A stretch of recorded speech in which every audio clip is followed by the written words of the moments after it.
ಬರದಿಂದ ಕಂಗೆಟ್ಟ ರೈತರಿಗೆ ಶೀಘ್ರದಲ್ಲೇ ರಾಜ್ಯ ಸರ್ಕಾರ ಶುಭ ಸುದ್ದಿಯನ್ನು ನೀಡಲಿದೆ. ರಾಜ್ಯದ 240 ತಾಲೂಕುಗಳಲ್ಲಿ 223 ತಾಲೂಕುಗಳನ್ನು ಬರಗಾಲ ಪೀಡಿತ ತಾಲೂಕು ಎಂದು ಘೋಷಣೆ ಮಾಡಿತ್ತು ಮತ್ತು ಈ 223 ತಾಲೂಕುಗಳ 48 ಲಕ್ಷ ಹೆಕ್ಟೇರ್ ಪ್ರದೇಶದಲ್ಲಿ ಕೃಷಿ ಬೆಳೆ ಹಾನಿಯಾಗಿದೆ ಎಂದು ವರದಿ ರಚಿಸಿತು. ರಾಜ್ಯದ ಎಸ್ಡಿಆರ್ಎಫ್ ಮತ್ತು ಕೇಂದ್ರದ ಎನ್ಡಿಆರ್ಎಫ್ನ ಮಾರ್ಗಸೂಚಿಯಂತೆ ಬೆಳೆ ನಷ್ಟ ಹೊಂದಿದ ಕೃಷಿ ಭೂಮಿಗೆ ಪರಿಹಾರ ಮೊತ್ತ ನಿಗದಿಪಡಿಸಲಾಯಿತು.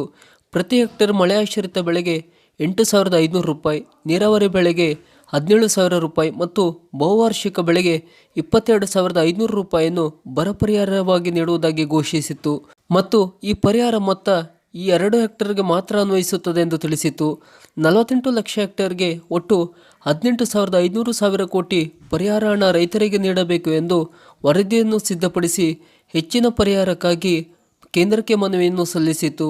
ಕೇಂದ್ರದಿಂದ ಅನುದಾನ ಬರಲು ವಿಳಂಬವಾದ್ದರಿಂದ ಮೊದಲ ಹಂತದ ಪರಿಹಾರವಾಗಿ 2,000 ರೂಪಾಯಿಯನ್ನು 33 ಲಕ್ಷ ರೈತರ ಖಾತೆಗೆ 597 ಕೋಟಿ ರೂಪಾಯಿಯಲ್ಲಿ ಜಿಲ್ಲಾವಾರುವಂತೆ ಜಿಲ್ಲಾಧಿಕಾರಿಗಳ ಸಮ್ಮುಖದಲ್ಲಿ FID ಸಂಖ್ಯೆ ಹೊಂದಿರುವ ರೈತರ ಖಾತೆಗೆ ವರ್ಗಾವಣೆ ಮಾಡಿದೆ.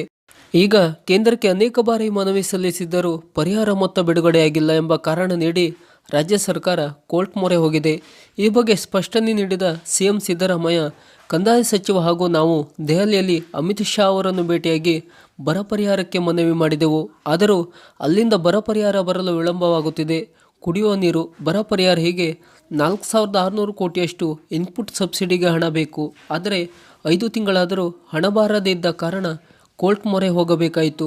ಕೋರ್ಟ್ನಲ್ಲಿ ಸಮಸ್ಯೆ ಬಗೆಹರಿದು ಶೀಘ್ರದಲ್ಲೇ ಪರಿಹಾರ ಮೊತ್ತ ಬಿಡುಗಡೆ ಸಾಧ್ಯತೆ ಇದೆ ಎಂದರು. ಕೋರ್ಟ್ ತೀರ್ಪು ಹೊರಬಂದ ಬಳಿಕವಷ್ಟೇ ರೈತರಿಗೆ ಇನ್ನೂ ಹೆಚ್ಚಿನ ಬರ ಪರಿಹಾರ ಹಣಕ್ಕೆ ಸ್ಪಷ್ಟ ಉತ್ತರ ಸಿಗಲಿದೆ. ಸರ್ಕಾರದ ಇನ್ನಷ್ಟು ಈ ಥರದ ಮಾಹಿತಿಗಾಗಿ ನಮ್ಮ ಚಾನಲನ್ನು ಸಬ್ಸ್ಕ್ರೈಬ್ ಮಾಡಿ. ನಮಸ್ಕಾರ.